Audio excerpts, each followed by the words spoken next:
sister's a therapist and I tell jokes. We both want to help all kinds of folks. Hello, and welcome to My Sister's a Therapist. This is a podcast where I, comedian Virginia Jones, talk to my sister, Laura Ryan, licensed marriage and family therapist. Hello, I'm Laura Ryan. I'm a licensed marriage and family therapist, but my main credit is sister to riffing roast master Virginia Jones. That's right, you'll get roasted. One thing that was really funny about being in Denton, Texas, is I was approached for the first time as sister to Virginia Jones. Right. Hey, don't you have a podcast? Yeah, it was really funny. God, people are listening to our podcast. People I went to college with are listening to our podcast. Hello, David. Hello, Tim. Hello, Ian Schussler. And thank you. And it was nice chatting to you, David. Yes, our Singaporean listenership. We appreciate you. And also, you did get recognized a couple times as having a face that was very similar to my face. Yeah, a lot of people kept coming up to me and saying that they knew me. And then I would have to let them know, you certainly do not. This is my third time in Denton. I maintain that the polite thing to do is to say, oh, okay. But Laura would dig in and say, I've never lived here. I've never met you. You're thinking of my sister. I really do think I have just a face that looks like a lot of people's faces because I get this a lot. And I always have to let people know, no, I'm not that chick. I want to do a shout out to our current international listeners. Of course, United States is still holding number one. Thank you, USA. Turkey still rocking it at number 2. UK is 3. Chile has entered the chat. Bienvenidos, Chile.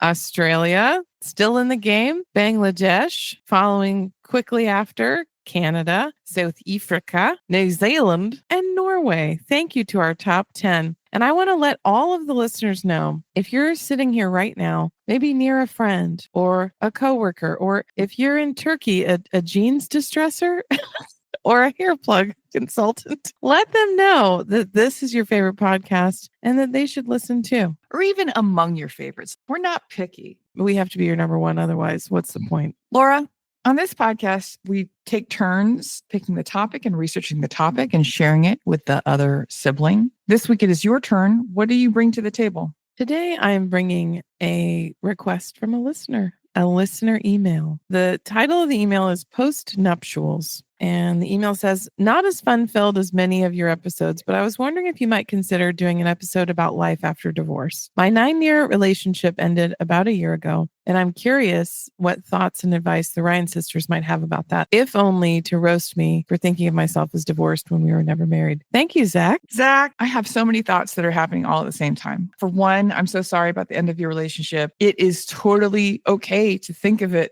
as a divorce because many marriages do not last 9 years, Zach. I was just talking to someone about this, that the pain of a breakup, well, it's actually the amazing comedian Debra DiGiovanni. If you haven't heard her before, check out her album, Honorable Intentions. She just won a Canadian Grammy. We were talking about breakups and how the pain of the breakup is not really the present, but it's mourning the past and also mourning the future plans you had together. And sometimes the future plans are the most painful. Many's the time that I had tickets to an awesome concert that I was going to share with a loved one, that then I had to beg a friend to attend with me. It is a lot of mourning, whether or not there was a ring on your finger. My first relationship was 10 years, and I think of that as my first divorce. I feel like I've already been married and divorced twice. Why try again? I will say that I count among the great blessings of my life is that when it came time for me to get divorced, you were already getting divorced, or vice versa. I don't remember who was first. I think I was first. I remember getting a call from your husband and he said something super weird.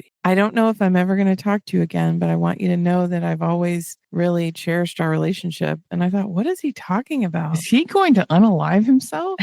I didn't realize he cheated on you, and I didn't realize you guys were divorcing. Having you as a touchstone and a comfort, we talked every day in those times and frequently cried on the phone. Our communal divorces in many ways brought us to a new level of closeness in our relationship, because I think we were kind of in an ebb, and then having that happen brought in a flow. So Zach, I hope that a sibling of yours is also going through a breakup.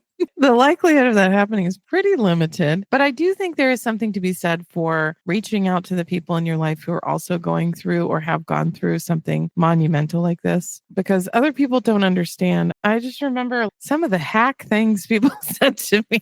Well, they want to be comforting, but it's uncomfortable. It's not that you were meant to be with this person or your life is irretrievably messed up. It's that your brain has all these patterns. They were the first person you saw when you woke up. They were the last person you saw when you went to bed. We usually have breakfast at this time, at this place. Your brain has to make all these neural pathways, and it's hard work. Breaking up a long relationship, even when it's for the best, and it usually is for the best, is painful. I was surprised at how painful my divorce was because I thought I was pretty checked out. I think what you were doing was taking your emotions and putting them on a shelf and not thinking about it, which is also what you did in your last break. Sure. If you haven't listened to it yet, Zach, and also any other listener who's going through something like this, we did do an episode about untangling stuff in your brain called Brain Hacks, where we talk about how to deal with grief, how to deal with a life upset, how to deal with having your whole snow globe shaken. I've sent you some facts about divorce in America 2024 from the Terry and Roberts law firm. There are 86 divorces every hour compared to 230 marriages an hour. Even at 2:00 in the morning, people are getting divorced. Even at 2:00 in the morning, people are getting married in Vegas. Marriage and divorce rates in the US both are decreasing for a range of reasons. I think fewer people are getting married. People are getting married later and later. I think people are cohabiting a lot more too. There's not the stigma there used to be in having a child out of wedlock, in building a life out of wedlock, really. In an increasingly secular world, marriage doesn't seem like something that has to happen. Estimates say 41% of first marriages will end in divorce. As many as 60% of second marriages won't make it. And third marriages end in divorce 73% of the time. Sometimes you meet someone who's been married a lot. I think that third marriages end in divorce because the person who is marrying a third person hasn't worked out their crap from the first two marriages. I just love the optimism of someone who's been married and divorced over and over and over again. And they say, well, it couldn't be me. Third time's a charm, right? I feel like there's validity to that. We've talked about this before. The idea that if you get divorced, it's because you weren't with the right person or there's another person who's better is a total fallacy. I think it's the second one that I'm now learning. When I got divorced, I was like, okay, I married the wrong person. I can accept that, but I am going to find the right person and it's going to work out and it's going to be great. And I have yet to discover that right person. But you're still alive. You could meet your one and only when you're 86 years old and your awful dried up claw hands could clasp together to enjoy eternity with. Our grizzled fingers could clasp. Gently stroking the hair on each other's chins. At the altar of our retirement community.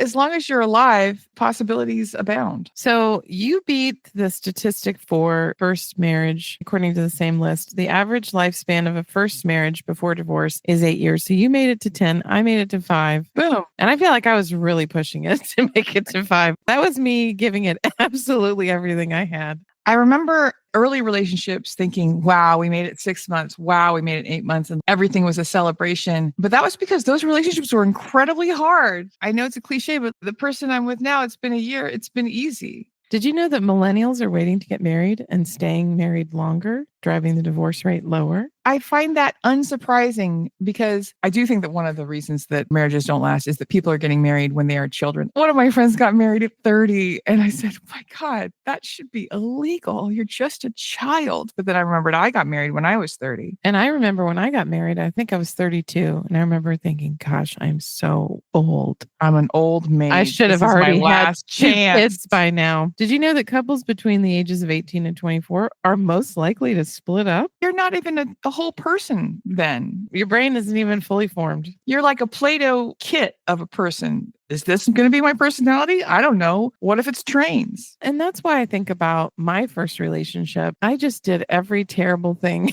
I was so mean and I was so awful and I was so immature and underhanded. I was telling a client who was basically suggesting that I think I'm better than him because I'm a couples and relationship expert. And I said, no, dude, my first relationship, when we had a fight, my goal was to make him cry. That was the goal. What can I say that will make him cry so that I will win? The only reason that I am any good at relationships now is that I've been terrible in every relationship before this one. You've had a lot of practice destroying relationships. I sure have. Now it's time to mix it up. This is from The Real Long-Term Physical and Mental Health Effects of Divorce by Buscho, Ph.D. Although we know the process of separation divorce is a life crisis. We rarely discuss the long-term effects of divorce on adults. Most people suffer mental health symptoms during and after a divorce for a year or two. I definitely think that that's true. I felt like just kind of a shell of a person for a year. Yeah. I thought, gosh, I'm so productive because I'm never sleeping because I'm like waking up at 4 o'clock in the morning. I remember moving into my little divorce apartment. It was the easiest move I'd ever done because I just wasn't sleeping. I wasn't sleeping. I was manically dating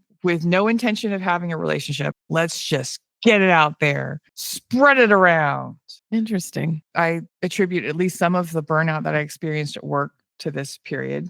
Absolutely. In the end, it wasn't even because I had lost that person in my life, although I missed that person. It was the idea that I couldn't make it work. I really thought I could outsmart marriage. Well, I think because our parents' divorce was so heinous and so painful, I told myself I will never do that to myself or anyone else. And so I thought when I finally do marry someone, it's going to be a person who's worth it and who can do this. But unfortunately, I picked the least likely person to be successful at marriage. If you wonder why you keep picking the same partners, you can also refer back to our Lego My Imago episode. If you notice that there's things that your partners have in common, conflicts that you keep having again and again, we choose people based on the best and worst aspects of our parents. Well, I had a client, I was sharing some stories of autistic men who I've dated in the past. And she said, wow, you really date a lot of autistic people. I said, yeah,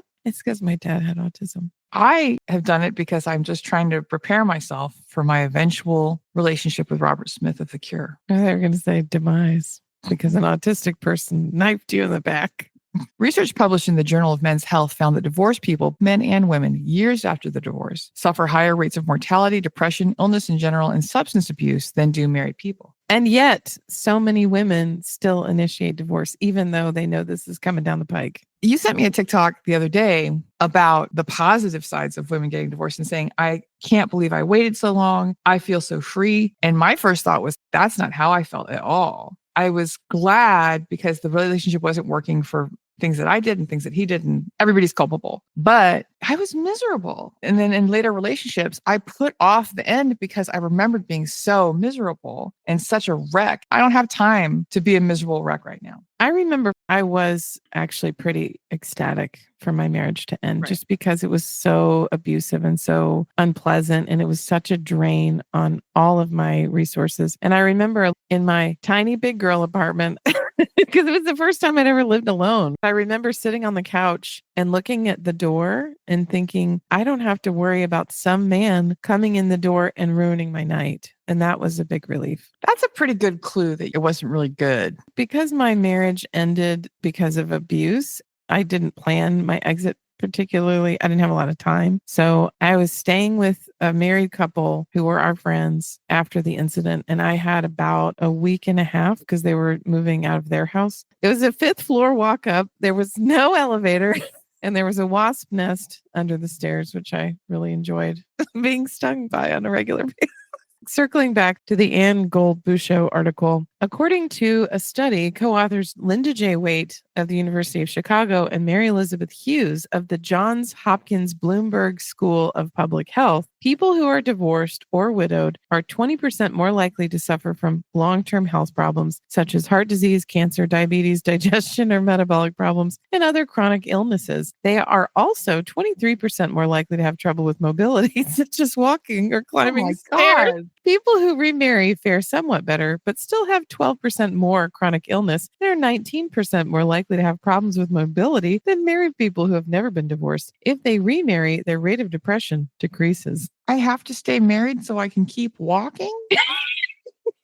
This is why I had the excellent idea of moving into a 5th floor walk-up. Well, you know what, Johns Hopkins? I think that also age is going to be a contributing factor in some of these things. No, chronic health issues and digestion problems because you got divorced. If we're going to look at correlation, I see when I think about being unhappily married and what a toll that took on my life, it did take some years off my life just because I was in stress for years. I had dinner with a friend last night who's just had a breakup, and she was doing this thing that I remember doing where you're like, what did I do wrong? What was the sign? You need to stop trying to figure it out because you're wasting your mental energy and time and it's stressing you out. And it's not good for your body to worry about what some idiot thought. And this is a weird thing to say, but I remember being a little envious that you had been physically assaulted by your spouse because I thought she knows when to go. That's a really weird thing to think. I know. You're so fortunate. Truly, I was just living in a bad relationship that wasn't good for either of us, that nobody was happy. No. And that feeling of being home and dreading when your partner gets home. And then my partner was always home. So I tried to stay out as much as I could. That's a dreadful feeling of your house not being a place of rest and respite, but just dreading when he comes home doesn't feel like a good enough reason to get divorced. I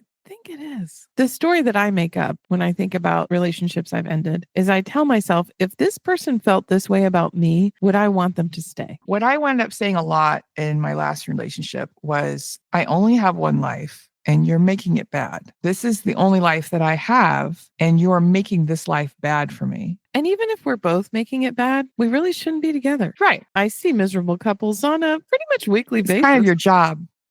I was sitting with a couple recently and I was just thinking, you guys are just destroying each other's lives. Why are you bothering? What is the payoff is what I want to know. What is the payoff of being miserable in a relationship? Especially if you're a woman who's been trained to believe that being in a relationship is the most important thing you can do. If you're a woman who thinks, well, if this relationship doesn't work out, I need to get another one because I just need to be in one, then it feels like, well, maybe I should just stay because the next one might be even worse. Being alone is not really presented as an option for us. That's one of the tenets of Harville Hendrix. And I think that's what kept me in my marriage for so long. In Getting the Love You Want, they talk about the fact that if you haven't resolved this stuff about your parents, you are going to keep finding the same relationships. And to be fair, I haven't ever had a relationship with an abusive person since that person, but I've had the same pattern over and over again. So their whole thing is, if you really do love each other and you really are committed to doing the work, then you might as well stay with this person. And I think in some cases that's true. But that is one of the great tragedies of human existence to me. And I said it to my ex-partner. It's so strange how someone goes from being your favorite person, you feel good around them, you look forward to being with them, you make excuses to see them. That same person becomes your least favorite person just through the process of living together and the everyday wounds of interaction. Whatever sins they've committed, you've committed. It's bizarre. The reason we're sitting in this room and paying this person to listen to our BS is we're trying to figure out how I used to be your favorite person and now I'm your least favorite person. I'm going to use the words of Tammy Wynette, but I'm going to do it in the musical stylings. Chapel Roan. DIVORCE. I want to make you stop breathing. My ex-husband and I used to watch the television show Monk, which was about a man on every kind of spectrum who used he had autism and OCD. If you're wondering if you have autism, you should listen to our episode. Is everybody autistic? It was a great show. It was a little campy. It was super fun, but it was usually about a guy who had unalived his wife so that he could keep her money. I did tell my partner, you don't have to kill me. You can just divorce me. And that's why I'm alive today. I'm not sure that's true. Referencing Monk, we haven't talked about Dad yet. One of the weirdest gifts your father ever gave me was the season 3 DVD collection of The Monk Show. Because he's like, well, I knew you liked it. We couldn't start with season 1, Dad? Well, you're just going to give me season 3. All right. Just jump in with both feet. Speaking of the health risks of divorce, Matthew Dupree of Duke University found that after one divorce, their risk of heart attack increases by 24%, but after a second divorce or more, the risk of heart attack increases by 77%. Ladies whose partners have gone on to remarry, just put that in your pocket. Don't worry, they're going to drop dead. One study from the University of Texas, Austin, found that for women, stress leads to higher levels of inflammation, eroding the immune system and the cardiovascular system. It's the stress on your body of being unhappy every day. Absolutely. And trying to cope with the basics of life while you're in a relationship with someone who's actively trying to destroy you. Right. Who's just draining you dry, just squeezing you out like a freaking sponge. And our father, in addition to many other health risks that he partook in, he was married multiple times as well. And he died from a heart attack. So it all maths. This anecdotal evidence holds. Did you know, referencing the same article, many changes after a divorce can cause long-term stress. Financial circumstances after a divorce may change as people adjust to a lower standard of living, which causes stress and hardships. Co-parenting, conflicts with your ex, worries about your children, balancing parenting time with work, and many other factors contribute to the potential for chronic stress after you divorce. Seek strong support from friends and family and therapy if you continue to suffer after your divorce. In therapy, you can learn how to cope with stress in positive ways that preserve your health. Laura has given me another list of terrible things to read. This is Gender Differences and the Consequences of Divorce, a study of multiple outcomes by Thomas Leopold. Numerous studies have shown that the economic costs of divorce fall more heavily on women. Shocker. How come that be? When we talk about needing equal pay, this is one of the things that we talk about. There's a lot of women that I know and you know who are staying in unhappy marriages that are not fulfilling them or their partner. Nobody's doing well because they can't afford to leave. After separation, women experience a sharper decline in household income and a greater poverty risk. Their former husbands, in contrast, may even improve their standard of living in post-divorce years because they're not spending a lot of money on their kids. They're not spending a lot of time with their kids. So they can work a lot more because their wives have their children Monday to Friday. Peterson quantified the resulting gender gap in the United States, estimating a 27% decline among women and a 10% increase among men in their standard of living. We saw this definitely in our family. Yeah. Our mother's standard of living declined precipitously. She was living with a roommate when they got divorced and working at Tom Thumb and Bookstop. Other U.S. estimates for women's drops in economic well-being are even larger. Similar studies were found for the German context of the present study. Andres and Brockel in 2007. Women's household incomes 1 year after divorce amounted to only 2/3 of those of their former husbands. I do think that women today, because we don't stop working, because we can't stop working because of the capitalist hellscape that we live in, are in better shape than women of our mother's generation who frequently had been, as she was, full-time homemakers. Our mother had not worked in 15 years when she got broken up with. Yeah. Even though that's an attractive idea, I'm going to take care of everything, that is really depending on a man to, one, be a good partner, and two, stick around. I wouldn't trust a man. I wouldn't trust anybody. No. In my relationship, I was the breadwinner and my partner didn't work for reasons that are still unclear to me. I found that I started resenting him and thinking, yep, I'm not going to pay for that thing that he wants. That's my money. And I think that's just sort of the human way. Why would I, when someone's mad at me, expect them to continue to pay for my life? I'm against cohabitation for the most part. And I'm also against shared bank accounts. If you're both working, sharing a bank account just means every time I got a birthday present, I thought, well, this was my money anyway. I think it's a good idea to have a shared bank account where all of the money for bills and stuff goes. But I think everyone should have their own separate accounts too. Discretionary should be at your discretion. Absolutely. If you'd had separate bank accounts with your spouse, all the DVDs he bought would not be your problem because they wouldn't be coming from you. When I look back at my marriage, that was one of my biggest mistakes, was sharing a bank account with someone who just wasn't even in the same universe of earning as me. I'm still baffled by it because he had a higher level of education than I did, but he just wasn't happening. No. So explanations for these gender inequalities highlight 4 risk factors for women: the higher economic need and restricted earning capacities in the presence of children, insufficient child maintenance, disproportionate loss of income, which is often not fully compensated by spousal maintenance, and human capital deficits resulting from gender specialization in the division of labor during marriage. If spouses who own their homes separate, retaining the home may require providing for a mortgage and buying the interest of the ex-partner, a task that is often unaffordable for women. In line with these considerations, studies of European countries have found that women are more likely than men to lose home ownership after divorce. Exhibit our mother. Exhibit me also, although that was something that I but you walked away with some money. We didn't own a home, but I ended up having to find a new place just because I thought, I'm not staying here and I know he's not going to leave. Regarding our mom, she went from living in a 4-bedroom, 2.5 bath home in a very nice suburb to shacking up. I think she even shared a 1-bedroom with this woman. It was her boss at Bookstop because she didn't have anywhere to live. My mom wanted to work there and she said, well, I can hire you. And she said, well, I'm going to need somewhere to live. So they roomed up together for kind of a while before mom could get her first paycheck and start looking at her own apartment. Guess how I feel about that?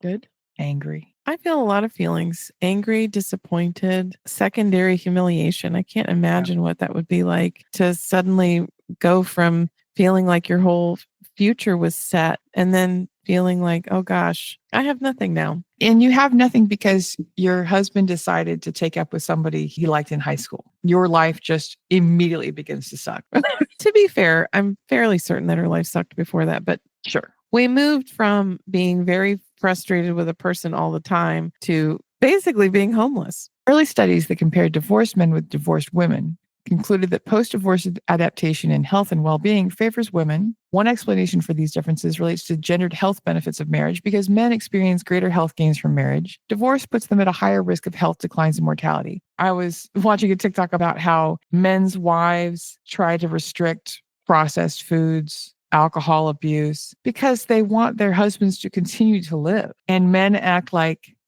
they're being bossed or mothered. They show up at work and eat a donut and say, don't tell my wife, don't tell my wife. Your wife is looking out for your best interests. In line with this idea, more recent research has indicated that life satisfaction was lower among divorced men and that mortality following divorce increased only among men. Well, that's some good news. You might live the rest of your life in poverty, but your husband will die. I have a joke that I'm working out on this topic because for years we've said married men live longer, single men die younger, but we've never really put a pin on why that is. And you just say, oh, it's casseroles, or it's because they're not drag racing. But it's because married men's wives are making their doctor's appointments. And that's embarrassing. We have allowed these people to run the world for thousands of years because they told us they were better at it. And they're not. And they can't manage a call to a general physician for a checkup. You're so busy thinking about the Roman Empire, you can't get your blood pressure checked, and now you're dead in a Wendy's. Congratulations. I think the other piece of that is that men don't have friendships. They don't have anybody supporting them in positive decisions. Right. Why don't men have friends episode? You can check that out on our podcast. Sorry, you had to find out from us, Zach. I was recently talking to a man who is divorced, who is not taking care of his basic health stuff. And it's really scary to me how little he makes that important. You know, you need to make these health appointments. And he's like, well, I've got to work. And I said, when you're dead, you're not going to have to worry about working. That was very much like our dad. He did not prioritize his health in any way, shape, or form. We tell men, hey, guess what? Don't worry about friends. Don't worry about your health. Just worry about working consistently. That's all that matters. When that's your guide for life, you're going to end up having a very short, very crappy life. Our dad didn't take time for his health, for exercise, for relaxation. And also, because he was so physically, mentally, emotionally miserable, he was also doing a lot of self-care with food and self-soothing. And I know we share this memory that we would be on a road trip and I would have peanut M&Ms or someone had M&Ms. He would take a handful of peanut M&Ms and just shove them in his gullet. You're not even enjoying the experience of eating candy. You're mechanized putting candy into your mouth hole. I remember being at a really nice restaurant with him and watching him just shovel food down. And I thought, you are ingesting so many calories, it's insane. And you're not even enjoying one of them. Yeah, you're not plugged into it. I do find that all very sad. If what you've been told is that your job is to work and that's all that you do and nothing else matters, then I guess nothing else matters. But I assure the men who are listening and the men that we know and the men that we are in families with that you are worth more than a paycheck. It is the capitalist hellscape that we live in that tells you that your only worth is labor. And that's a lie. It's a lie. Another theme involves the chances of repartnering after divorce, commonly found to be higher among men. Shocker. In the Netherlands, for example, 70% of men and 50% of women repartnered in the first 10 years after divorce. Men's advantage in repartnering has also been found in other European countries and in the United States. Potential reasons for the gender differences in repartnering are threefold. First, people with resident children are less likely to repartner, and women most often get custody. Second, older people are less attractive on the remarriage market, and this age effect is stronger for women. Third, people with fewer meeting opportunities are less likely to repartner, and women may be disadvantaged in terms of meeting opportunities in contexts such as the workplace. This has been one of the great resentments of my life, and I've had it for a long time, that my mother is a beautiful, smart woman. She dated for a long time, and she had a couple partners, but it was an uphill struggle. And the people that she partnered with were way below her intellectually, physically, and financially. She had to suffer men doing things like going on dates and saying, wow, you really are really good looking for your age. Thanks. If my father had a pulse in a paycheck, he was partnered immediately, just jumping from lily pad to lily pad. My mom lives in a community where there's a man with extreme dementia who kept stealing her walker, which meant he had her keys and phone. So it was a problem. And he had a girlfriend. This man can't string a sentence together, can't recognize his personal belongings, and he has a partner. It's so easy for them. To be fair, she also. God, wouldn't that be fun though? Two demented people in a safe space, they can believe whatever they want. It's true. They can live whatever reality they want. He thought he was still working at PepsiCo. He was attending meetings on a regular basis. Oh, no. Oh, baby, you and I are the king and queen of ice cream. Let's go rule our land together. Let's do this thing. That's one of the upshots of dementia. This is a note that I found that I wanted to reference because I think it's true. Divorce promotes social integration in social areas because it terminates the dyadic withdrawal of couples. And that is something that I hate most about people who couple. They have a dyadic withdrawal. So these two people just remove themselves completely because all they do is spend time with their partner. Reference our No New Friends episode. And that's not good for you. That's not good for your friends. It's great to have a partnership that you're enjoying, but you need to keep your friends. You need to stay in society because it's good for your mental health and it's good for your partner. It's not good, and we've said it many times, to look to one person to fulfill all of your emotional needs because no one can. Exactly. There's one person who can fulfill your emotional needs, and I think that's you. Retreating from society hurts your single girlfriends. It hurts your family. Continue being the person you were. Improve your life with this other person, but don't just replace it. Right. There's no reason why this person has to be your only person.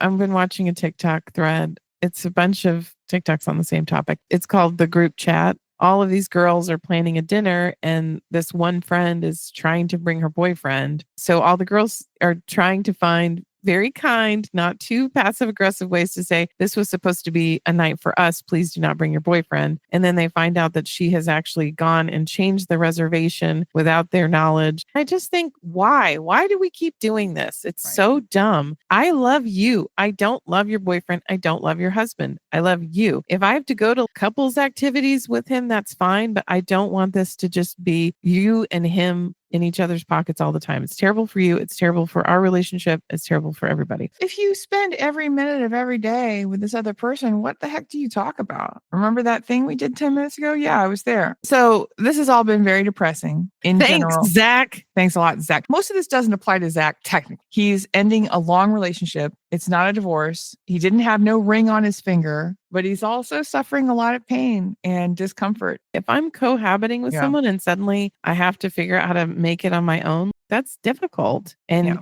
it's a whole uproot of your life. And I think no matter whether you're married or whether you're just living in sin, I think it still completely destabilizes your life. You're right. And here we have Carol Madden's knowing this one thing helped me recover faster from my divorce. What's this one crazy trick that moms help share you to recover from your divorce? What's this one crazy trick this doctor is using to help my upper arms? Integrating versus enduring. Integrating our loss means accepting it as part of our life journey. One of the many important pieces of the puzzle that make up the unique person you are. It's part of your story and your story matters. Integrating our pain means understanding that it's not a case of waiting for it to be over or thinking that memories won't make us feel sad or regretful at times. I think that's a really nice attitude. My partner and I, we've been on the planet for a minute, together a century, and he's had other relationships. He's definitely had partners who were retroactively jealous of people who he had shared parts of his life with in a way that strikes me as very strange. Every relationship you've had up until now has given you skills, has taught you things, has taught you what you don't want.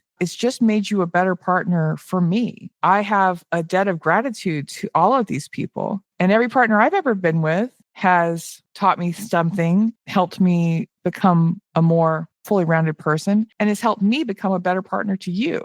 I want to encourage our friend and listener, Zach, to really think of this relationship as an important stepping stone in his growth and something that is a gift. It takes, I think, about 2 years to get to the point where your memories are just positive. Because I don't think that's happened yet for me.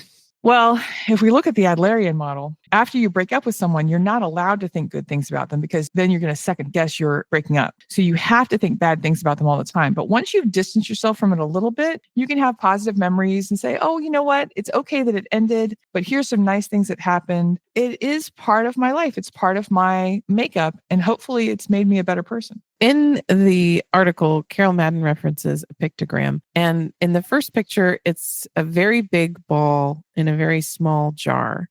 The idea is when I'm in grief, I'm hitting the walls all the time because this ball is so big and this jar is so small. Over time, the jar increases in size, but the ball stays the same. My grief is going to be the same, but as I grow and develop and as time goes on, I'm not going to be hitting the walls and work in the middle as much. Zach, we just want you to take your balls out of the jar. We want you to take your one ball out of the jar. Carol Madden says, there is a newish way of viewing grief as loss in the clinical world these days. Rather than coming to an endpoint of being over grief, as we used to understand it, the new model is called growing around grief. The grief doesn't get smaller or go away as we once believed. What actually happens is that over time and with intentional healing and recovery work, your life gets bigger and fuller around the grief. The ability to understand what you're feeling and why you're feeling that way is critical to recovery. It helps you to absorb the shock waves when they come and calm yourself down to a more logical and rational outlook instead of being swept away in the painful emotions that wash over you. Once grief has been integrated, you can start to imagine a life that involves joy, happiness, and optimism again. However, there can still be momentary periods when the acute grief can return. That's the nature of grief. You think you're over it, you think you're done with it, and something will happen or you'll be reminded of something and it's like a slap in the face with a cold fish. But that's also part of being a human. My father's been dead for almost 12 years. A minute. Some Phil Collins song played on the radio the other day and I burst into tears. I'm not going to ever be over him, but it's not going to occupy as much of my mental time and thought. Then I think about even my last relationship ending. We're nearing 3 years and I still have a thought about him at least once a day, which is very annoying. Also, it's worth saying after a breakup, you might feel grief, you might feel like you miss them, and you might say, well, my body knows what's best for me. This relationship should have continued. And then you can get in a whole other spin about, is this the right thing? Should I be fighting for this relationship? Or if you broke up with the other person, should I go back? That's just your brain trying to keep the old pattern going. It doesn't mean anything. It doesn't mean they were or were not the right person for you. It doesn't mean that breaking up was or was not the right thing to do. But I spent my whole childhood ping-ponging back and forth with people because I would break up with them. And then I'm like, no, I miss them. I miss holding them. I miss holding their hand. That's an unrelated topic. I can hold lots of hands. They don't have to be with this person. Breaking up with someone doesn't mean you don't care for the person. The same conversation I was having earlier, my friend was saying, well, this is my first adult breakup and I've missed out on the gift of being angry with this person because we did everything right and we were very adult and we love each other. It's much easier in a way when you go off the deep end and key his car and block him on all social media. It's hard to have these feelings that seem to conflict. So, Virginia, in closing, what are your final thoughts on this topic? Pretending that breakups aren't hard isn't going to do you any good. They are hard. Reach out to your friends, reach out to your family, all the things Laura said. And just know that you're going to need a little extra support. If you need a little treat, if you need to take yourself on a little walking date, do it. Take care of yourself. And know that the grief is going to shrink inside your body. One day you're going to look back on this person and remember many more of the good things and have fond memories of your time together and an appreciation of what you learned together. Laura, what are your final thoughts? In the words of Neil Sedaka, breaking up is hard to do. Ain't it the truth? I think it's hard because it feels like your family. It feels like this person occupied a place in my life that was akin to family. But now there's a rupture and I'm probably never going to speak to them again. Or if I do, it's going to be very infrequently. When I think about my first boyfriend, I texted him recently because I was at a memorial of a person he knew. Most of the time, I don't talk to him. We text each other on each other's birthdays. And he was the most important person in my life for a solid decade, if not more, because we were friends before that. It's a lot of mental gymnastics to get to the point where you don't think of this person as a part of you or a part of your life. I think it's just being patient with yourself, being kind with yourself, and understanding that you're never really going to be over anybody. I think what you can do is just take away, what did I learn from this relationship, for better and worse, so that I can be a better person. Well said. Laura, if people want to hear more from you, if they want to find your practice, or if they just want to see your amazing TikTok content, where can they find you online? They can find out more about my private practice. If you are living in the state of Texas, I can do therapy with you at lauraryan.org. If you would like to follow like 740 other people have done on TikTok, you can follow me at I am Laura Ryan. If you're interested in finding out more about this podcast, you can follow us on Instagram, My Sister's a Therapist Podcast, or you can go to our website, mysistersatherapist.com. Virginia, if anyone wants to follow your comedy career, how would they go about doing that? You can find me at www.badinia.com, Badinia. That is also my TikTok. Also, a reminder, we need to schedule a TikTok live together. So look for that. Absolutely. Whenever you're available, which is very little. After shows, I hand out a sticker with my website and my TikTok and everything on it in QR codes. And there's nothing quite as amazing as trying to explain to a drunk what the sticker is. But a lady immediately looked up my website and then she was like, "Are you really doing a show on April 17th at 10 o'clock in the morning?" And I said, that's actually UK time. Sorry about it. Laura, now's the time of the show where you sometimes read a nice thing that someone has written for us. And this could be an Apple podcast review. This can be on Spotify. This can be on Amazon Music. Do you have something to share this week? I certainly do. We have a hot off the presses Apple podcast review from Nick. The title is so relatable. I love My Sister's a Therapist podcast so much. It is truly great from the beginning to the end of each episode. Even though they are sisters and have a lot of the same perspectives, sometimes they don't agree and have completely different views on the topic. And it's just hilarious and fun. I'm going to go back and listen to all the episodes again because it's the kind of podcast where you can't just listen to it once. You got to listen to it a couple of times because it just makes you think about things in a whole different way. I want to learn more about the research. I want to hear personal stories. I want information on topics that I'm not getting from anywhere else. And I really appreciate that I'm getting all of that in this podcast. Thank you to Nick. Incredible. If you want to reach out to us with a topic or an idea, you can write us at hello@mysistersatherapist.com. If you would like to employ us for any reason, we will do literally anything for money or product. And say things like that. That is not absolutely. I will not do anything. I will do some things, but in the words of Meatloaf, I won't do that. You can write us at hireus@mysistersatherapist.com. If you work at Waterloo Sparkling Water, if you work for Meow Wolf, if you Brand New Noise, if you work for Brand New Noise, I don't know what that is, but it sounds good. If you work for Imperfect Foods, if you work for Costco, if you work for any major corporation that is maintaining its DEI hiring strategy, give us a call or send us an email. In closing, I would like to remind us of the sacred words of our leader and founder, Billy Ray Valentine Capricorn, as he said, "We can make it, baby. Me and you." Bye-bye. Bye.